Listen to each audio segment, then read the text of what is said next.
All right. The Harlots probably started around 72. All right. And first International Glitter Ball was our first gig as the Harlots. Prior to that, we were Phoenix. So that was 72 is when that happened. So now we roll back. So then we were Phoenix for at least 2 or 3 years before that. So that makes it like 69. And then we were Armageddon probably 2 or 3 years before that. What are we going to call this band? What do we want to be? And I said, shit, you know, what we do every night is sell our ass on stage to people who don't know who the hell we are. And we try to be everything for everybody because, like every other musician, all you want to be is loved. Actually, you want to get paid, but you really want to be loved.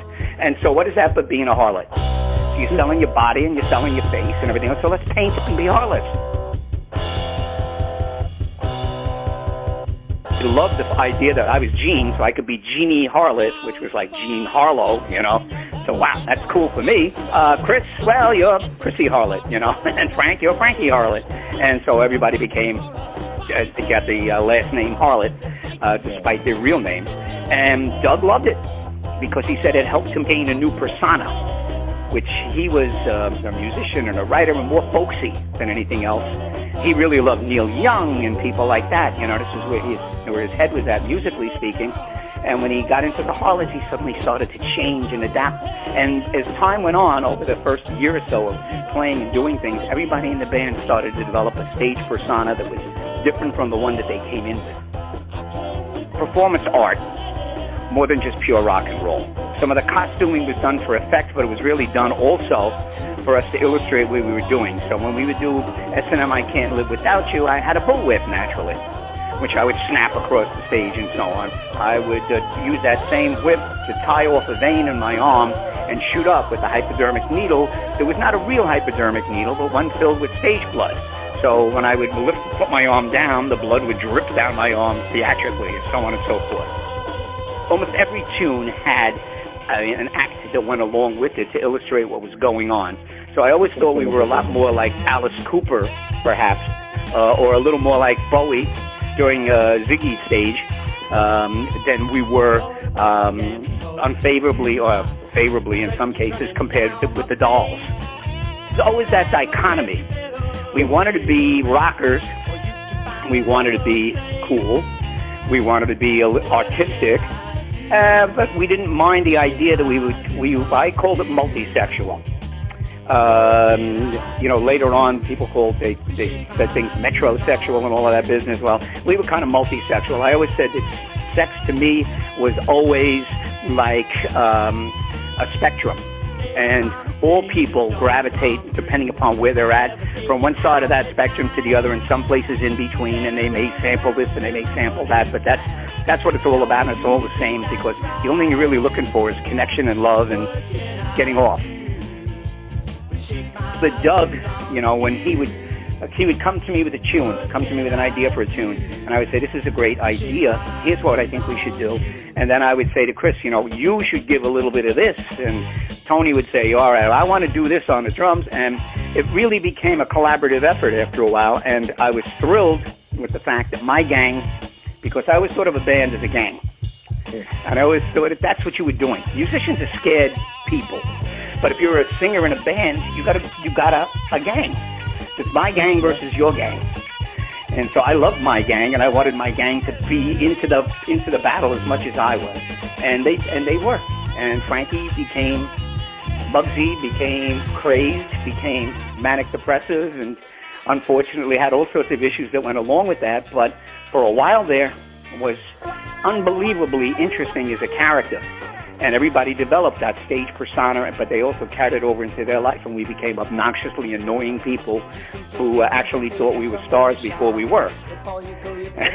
So I would sit at Max's downstairs at Max's Kansas City and throw chickpeas at people and try to pick up guys, girls, because I knew I had a bouncer who was on my side, so to speak, and I had a couple of big roadies who were there.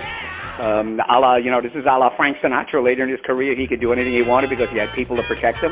I had people to protect me, so it was pretty cool. And once the record came out, Are you kidding? And we were getting airplay out in Washington, and we were getting airplay in different places around the country. Are you kidding? Just a matter of time before I'm on Don Kirshner's rock concert.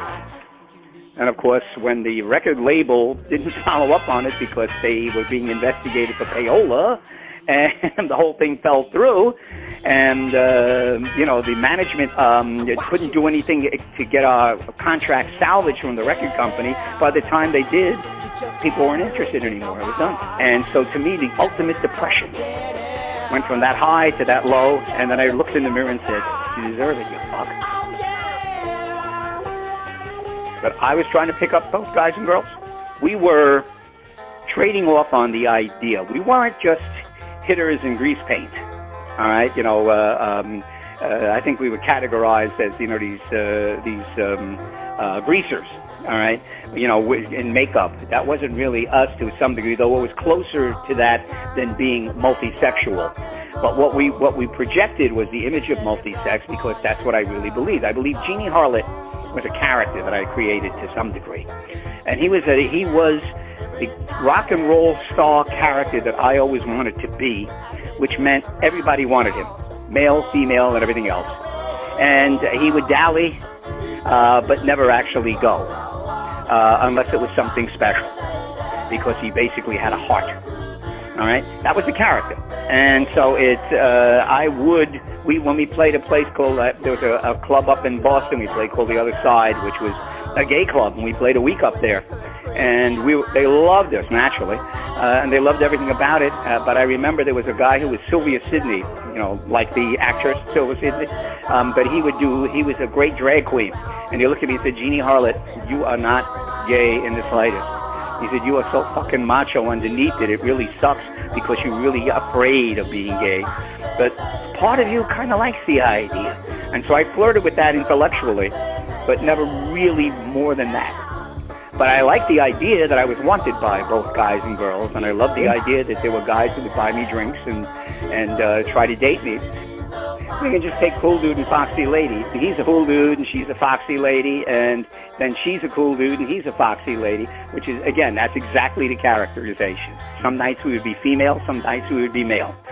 Some nights the female would be very male, and some nights the male would be very female. But it was all part of the spectrum. There was an act that came out right after us called Sniper. And Sniper had Joey Ramone, dressed in a black bodysuit, waving a dildo, because, again, he was following up. And he came to me after they finished their set, and I was backstage drinking beer and talking and stuff, and he said, Gene, I wish I could be like you seem to be just you. And I said, well, you've got to be you. You're trying to be somebody else. Don't be that guy. Be you. I don't know who you are, but be that. And live that and become that. Now, I'm not even trying to make it seem as if I inspired him to become the Ramones, but I did give him some advice that he seemed to follow. It is interesting that they named everybody in the band Ramone. So I only tell the stories because I say to you, we didn't get our due, but nobody does. I use the line that the Dolls are like a footnote to rock and roll. I think I said to you once before, they're now becoming kind of famous, if you will, in many ways. We are a footnote to a footnote, the Harlots. We were also there. And we had a little more notoriety than most of the other bands who were around there, because we got a lot of press. Wayne County, I remember when we played, now he's Jane County, but at the time he was Wayne County, and when we played with Wayne County at Max's, we went to a party afterwards, and they came out, and the guys in the band said, you guys were great, it was really terrific, but in that same party, some of the Dolls were there and a couple of the other bands were there, and we totally ignored each other, because we all thought we were somebody important. And, of course, the Dolls were the only ones who were. But I thought I was, too. And so, therefore, would I actually deign to speak with David Johansen as an equal? Hell no. Would he even look in my direction? Hell no. So we actually looked at each other across the room and averted our eyes every time we saw. It was almost like a love affair in its own way. It was weird. And that was the way it was, because it was my gang versus your gang. And your gang is getting more publicity than my gang, but my gang is actually starting to gain a little press and a little notoriety, and you're getting a little worried. Now, I don't know if any of that's true. I'm just, hypothesizing. So it's all bullshit.